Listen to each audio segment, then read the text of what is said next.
주여, 할렐루야.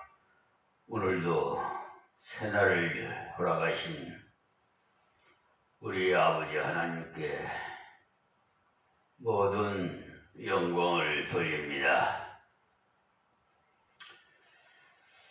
이런 새벽 기도 시간, 또 하나님께서 예정하신 말씀 창세기 48장 10절 말씀부터 은혜 받겠습니다. 이스라엘의 눈이 나이로 인하여 어두워서 보지 못하더라. 요셉이 두 아들을 이끌어 아비 앞으로 나아가니 이스라엘이 그들에게 입맞추고 그들을 안고, 그러니까 육신은 이렇게 쇠했지만은 부모의 직무는 계속 할 수 있었다는 사실을 알 때 육신의 조건을 핑계함으로 하나님의 일에 소홀히 한다면 잘못된 것이라는 것을 알 수가 있습니다. 그래서 고린도 후서 4장 16절에 바울이 고백하기를 겉사람은 후패하나 우리의 속은 날로 새롭도다 라고 하였습니다. 여러분 그렇지 않습니까? 저는 그런 것 같아요. 이 사도 바울이 고백했던 겉사람은 자꾸 노새에 가서 후패되나 우리의 속은 날로 새로워서 젊어지는 것 같아요. 육신은 쇠약해가지만 하나님 나라에 갈 소망은 점점 더 깊어간다는 거죠. 겉사람이야 뭐 늙어가더라도 속사람은 날로 새로워지는 것이 정상적인 성도의 삶입니다. 육신이 약하지만, 그러니까 약해지면은 신앙도 약해지고 심령도 약해진다면은 성도로서는 정상이 못 돼요. 야곱을 보십시오. 눈이 어두워져서 누구인지도 구별하기도 어렵지만 그들을 끌어안고 입을 맞추었다. 참 얼마나, 여러분 나이가 들어보면은 죽을 때가 가까워지면은 부모 심정도 알게 되고요. 사랑을 깨달을 수 있어요. 여러분 젊었을 땐 잘 모릅니다.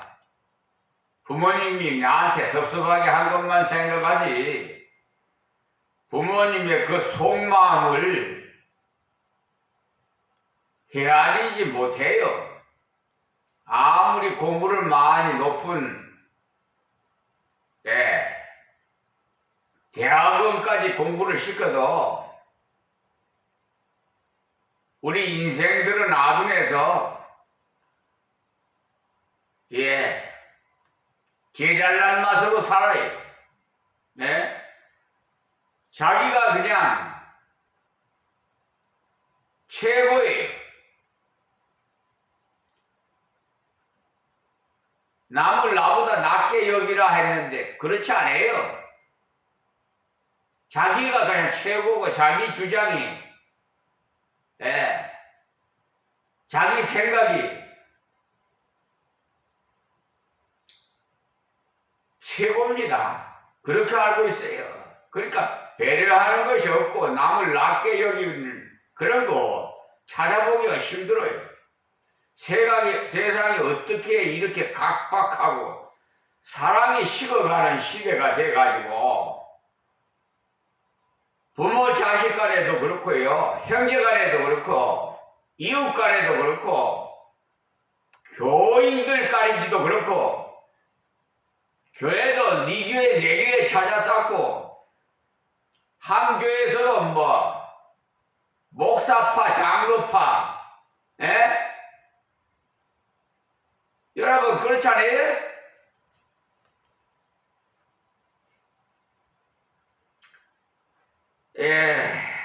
저는 좀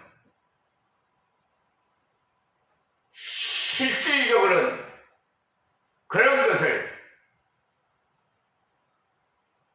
이렇게 여러분이 좀 듣기가 거북한 말씀인지 모르지만 잘못된 것을 바로 잡기 위해서 불의와의 전쟁을 하는 목사예요. 빛과 소금의 역할이 불의와의 전쟁이에요.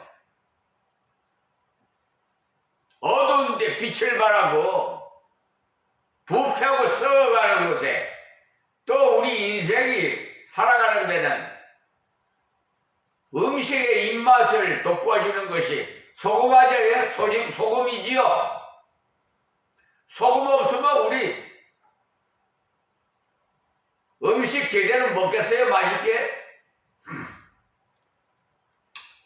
부패하는 곳에 부패하지 말라고 소금을 또 치지 않아요. 생선 같은데 우리 인생들이 생선같이요 영원히 죽으면은 육신이 죽음과 마찬가지 그냥 부패 썩어서 냄새가 독해요. 여러분 시신 썩은 냄새 여러분 안 맡아봤어요?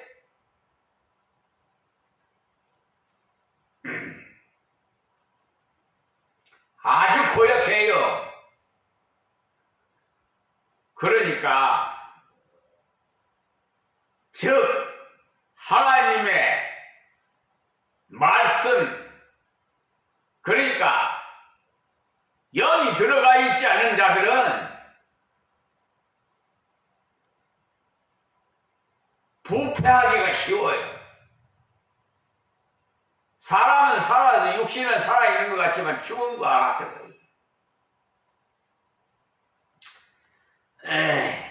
그래서 우리는 예수 믿으라고 영생을 얻고 하나님의 아들 딸로 양자 양녀로 인쳐주셨는데 그것까지 얼마나 큰 복입니까? 하나님을 아버지라 부를 수 있고 아빠라고도 부를 수 있으니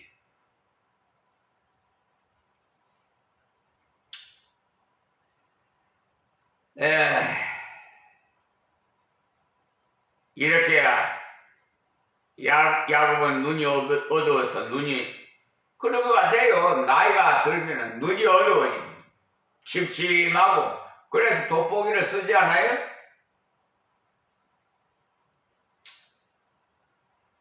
그리고 요즘 백내장, 녹내장 그렇잖아요. 근데 기적이에요. 저는 안과에 갔더니 녹내장이래. 그 99%가 그냥 빨간 것으로 다 돼 있더라고. 검사를 했더니. 그런데 묘하다는 거야. 어떻게 목사님이 시력을 이렇게 좋냐는 거야. 그 의사가 놀래요. 그래서 일종 운전면허증 여러분 할 때 시력 검사해요. 예? 청각 이렇게 하고 그렇잖아요. 5년 연장 받았어요. 예? 일종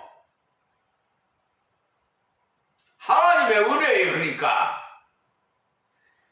제 육신은 종합병원이 세상말로 각가지 그냥 스트레스를 받아가지고 여러분 빛과 소금의 역할을 감당하려면 보통 속상하는 게 아니에요. 아주 심한 스트레스를 받아요. 그래서 모든 병은 스트레스로 인해서 온다는 거예요. 뭐 신경성 위장병이니 뭐 하여튼 협심증이니 뭐 각가지 질병은 다 스트레스로 온다는 거야. 주치의사가. 그런데 왜 이렇게 이 강변에만 서면 그냥 20대 30대 여러분 이런 체험 꿈 같아요. 내가 내를 이렇게 꼬집어 봐요.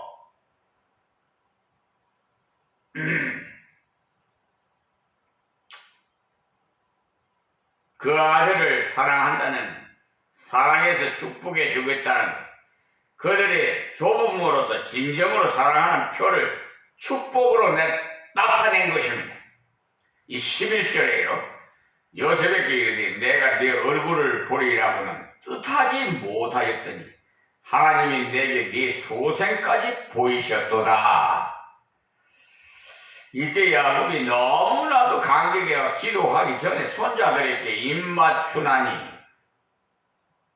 속에 북받쳐 오르는 그런 감격이 있어서 뭐라고 하냐 하니 내가 네 얼굴도 영영 못 보는 것으로 알았는데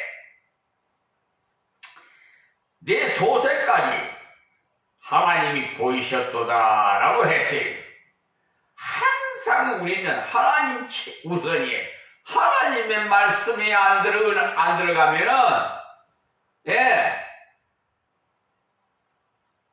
우리 신앙생활이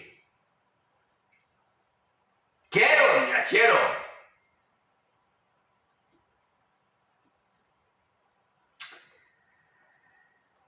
내가 생각했던 만큼 주는 것이 아니라 내가 생각했던 것보다도 더 놀라운 은혜를 주시더라는 것입니다. 그러나 성도는 항상 이 기대를 가지고 살아가야 합니다. 내가 계산한 것, 내가 하나님께 구한 것이라도 다 주실까 하면서 인간적 걱정을 하지 마시고 제발 좀 하나님은 나의 소망이나 기대나 계산보다도 더 위대한 것 주시기를 원하신다는 것을 확실히 알고 신앙생활 하세요. 야곱도 생전에 요셉의 얼굴이라도 한번 보았으면 소원이 없겠다 싶었는데 하나님께서는 요셉의 아들까지 보게 해서 사셨으니까 참으로 기대밖에 결과를 주셨어요. 하나님께서는 신실하게 하나님 앞에 걸어가는 자에게 기대밖에 은혜를 주셔요. 저도 우리 딸 에스더가 보고 싶어서 내일 한글날이죠? 공휴일이죠? 그러니까 집에 있지 않겠습니까? 아니면 뭐 놀러 가든지 가족끼리 그렇지 않겠어요? 저 경기도 파주에 사는데 제가 어제 면사무소에 가가지고 우리 딸 주소 좀 가르쳐달라고 그랬어요. 그렇게 가르쳐줘서 내일 한번 가보려고 합니다. 그 딸 자식은 기부금 영수증 제 뜻대로 안 써준다고 아버지가 돼가지고 이러신다고 발걸음을 끊는다고 다시는 아버지 안 본다고 그리고 사이하고 같이 갔어요. 그 후로는 그냥 십수년이 됐어요, 지금. 그래도 부모 마음은요, 자식이 그렇게 보고 싶어요. 그게 부모 마음이에요. 자식은 부모를 뭐 싫어하려는지 모르지만 자기 마음에 안 들고 섭섭한 것만 생각하고 참 생각이 좀 짧지요. 그래서 나이가 이제 죽을 나이가 되면 그때 가서야 다 부모님에게 내가 잘못했구나. 그때 후회한들 뭔 소용이 있어요? 이미 이 세상 떠나가서 천국에 가 계시는데.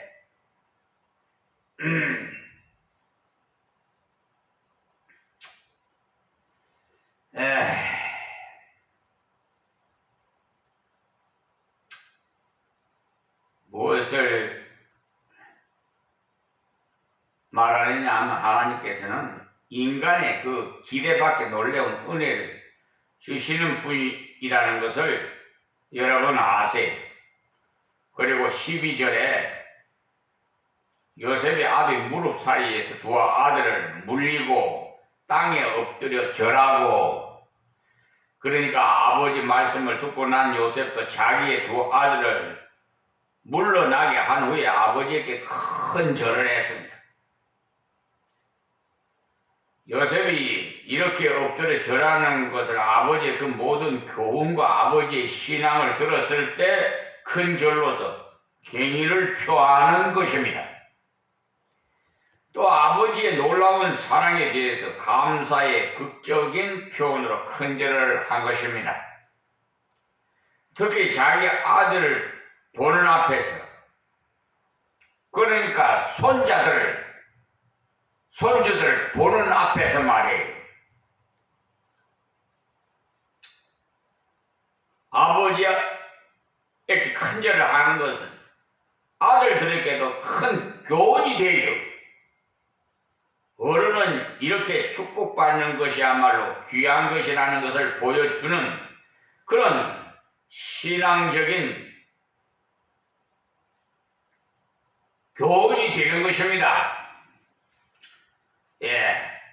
그러니까 우리 부모들은 자녀들이 가정교사가 돼야 돼요.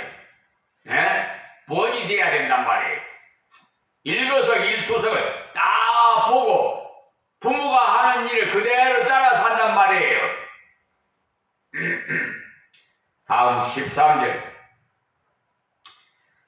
우수로는 에브라임을 이스라엘의 자수를 향하게 하고, 그러니까 에브라임은 둘째 아들이니까 아버지가 왼손을 바로 얹으면 되도록 앉히고, 자수로는 므낫세를 이스라엘의 우수를 향하게 하고 이끌어 그에게 가까이 나아가매.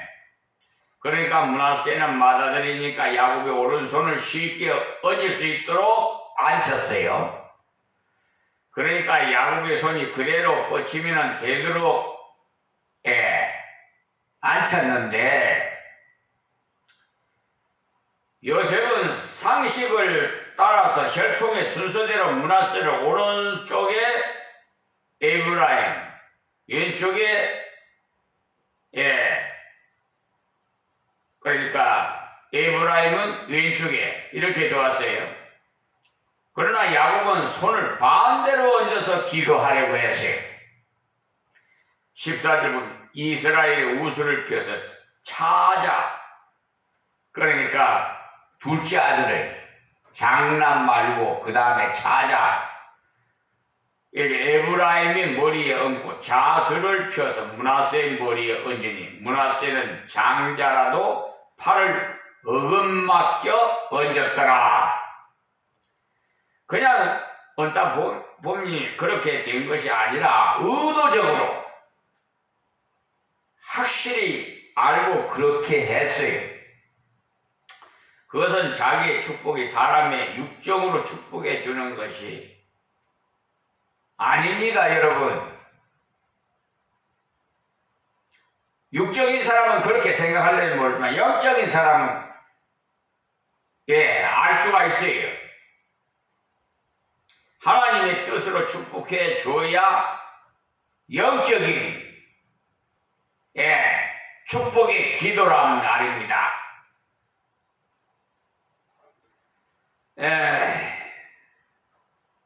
지금 우리가 자녀를 위해서 축복해 줄 때도 내 육신의 욕심에 사로잡혀서 우리 아이가 돈도 많이 벌게 하시고 대통령도 되게 하시고 그런 식으로 하지 마시고 하나님의 약속의 말씀을 비추어서 하나님의 뜻을 따라서 그에게 축복해 줘야 합니다.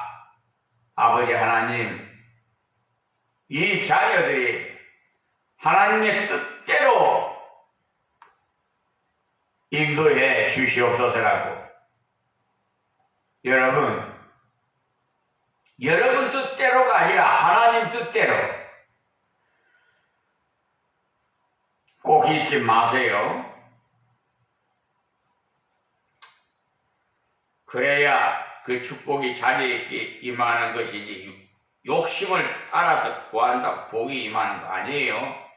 그러니까 야곱은 그런 면에서 하나님의 뜻을 깊이 깨달았다는 것을 알 수가 있어요.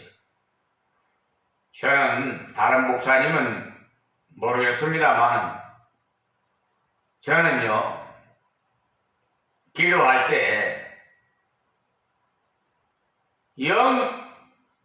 영감을 주셔요. 그래서 생각지도 않는 분이 이름이 나타나요. 그분에게 복을 빌게 해요. 그러니까 평상시에 저 사람에게 기도를 저 교인에게 해줘야 되겠다 이런 생각을 육신적으로는 가졌어도 막상 기도하려면 생각이 안 나. 무슨 뜻인지 이해가 갑니까? 기도하는 분들은요 성령의 인도함을 받아서 해야 돼요. 내 육정으로 기도하는 것은 그것이 옳은 기도가 아니에요.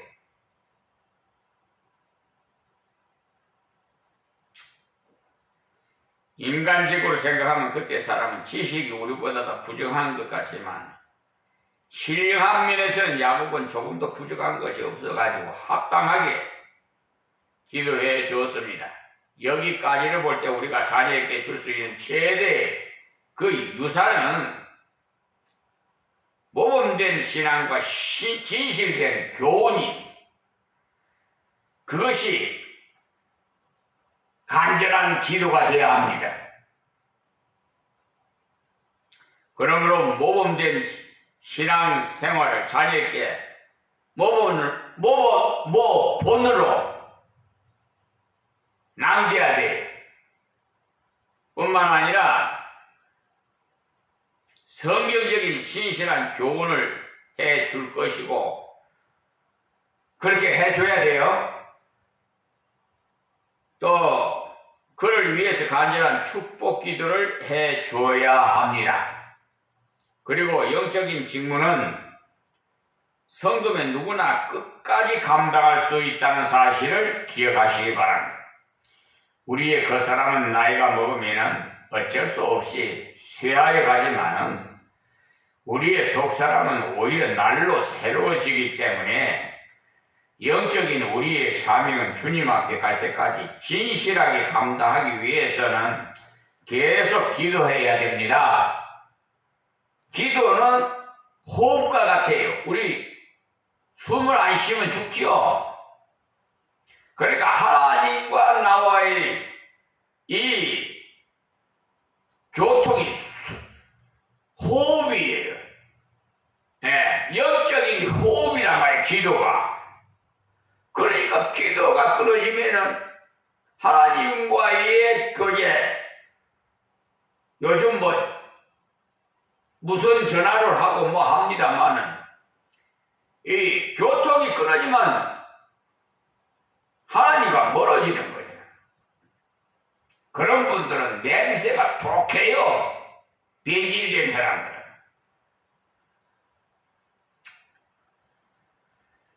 그래서 야곱처럼 이렇게 되기를 기도로 준비하면 하나님께서 그렇게 되게 해 주셔요. 마지막 유언적인 증거는 아무래도 하나님 앞에서 확실한 증거를 남기고 가는 길이고 준비된 최후를 맞는 바른 방법이기 때문에 성도는 그런 은혜로 사모해야 합니다. 그리고 진실한 성도에게 기대에 넘치는 은혜를 하나님께서는 주신다는 사실을 기억하시기 바랍니다. 야곱은 요셉의 얼굴 한 번 보기를 소원했는데 그의 아들까지 포기해 주신 하나님이심을 아시고 기대에 넘치는 소망을 갖고 기도를 했습니다. 그럴 때 점점 더 확실한 은혜를 체험하게 하셨어요. 그리고 또 성도는 인간의 계획이나 이성을 초월해서 하나님의 뜻을 따라 순종해야 합니다. 야곱이 정신없어서 오른손 왼손을 손자들의 머리에 잘못 얹은 것이 아니라 하나님의 진리를 따라서 그렇게 의도적으로 축복했다는 사실입니다. 그러므로 우리들도 끝까지 신앙생활 잘해서 우리의 신앙을 우리의 후손에게 남겨줌으로써 신앙의 유산이 계속 이어지는 놀라운 복을 받는 하나님의 사람이 되시기를 간곡히 부탁을 드립니다. 자, 그러면 다음 15절 말씀을 보겠습니다. 그가 요셉을 위하여 축복하여 가로되 내 조부 아브라함과 아버지 이삭이 섬기던 하나님, 나의 나무로부터 지금까지 나를 기르신 하나님, 아멘. 보십시오. 손자를 위해서 기도를 하지만은 실제로는 요셉을 위해서 축복하는 것입니다. 지금도 그렇지요. 그 집 자손을 위해 기도해 주면 바로 그 사람을 축복해 주는 것입니다.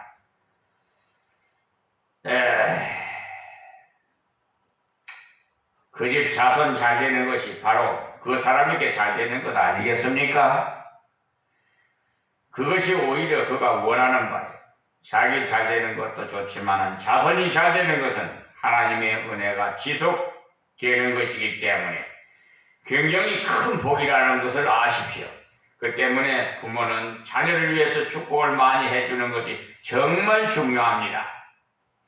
목사님이 기도해 주신다면 좋겠는데 이렇게 생각하는 사람이 많지만은 목사님의 축복도 좋지만 부모의 축복보다 더 좋은 축복은 없는 것입니다. 그런데 우리 한국 사람들은 부모가 자식을 축복하지 않고 저주를 해야 되는 사람이 상당히 많아요. 빌어먹을 자식이라 등등 그런 말 아주 나쁜 말이에요. 예수로 그걸 하는데 그런 저주에 기도하지 말아요.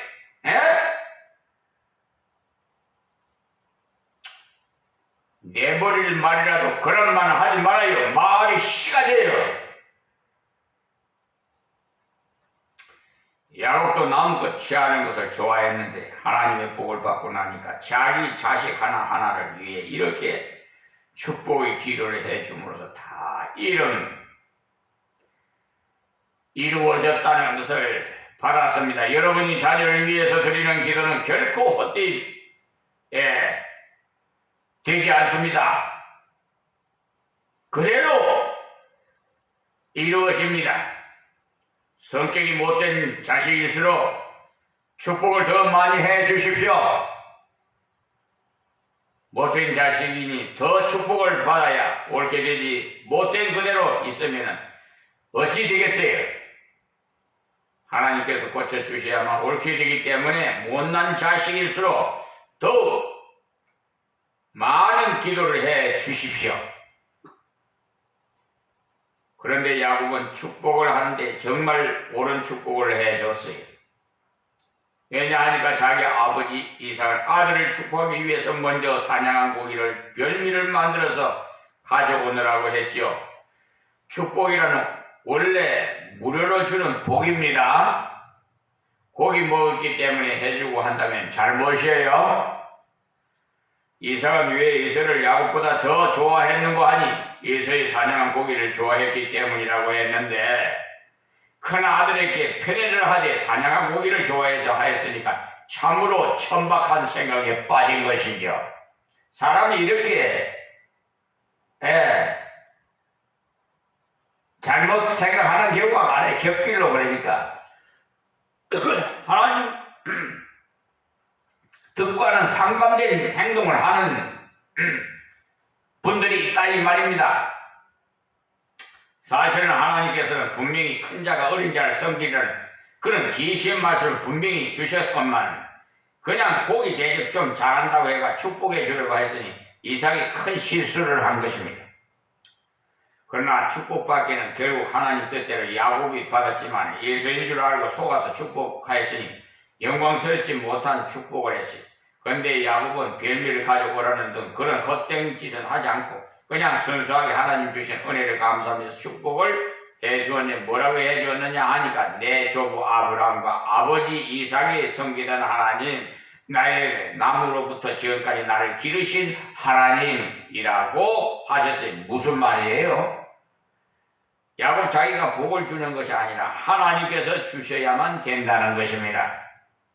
오늘은 여기서 말씀을 맺겠습니다. 하나님 고맙고 감사합니다.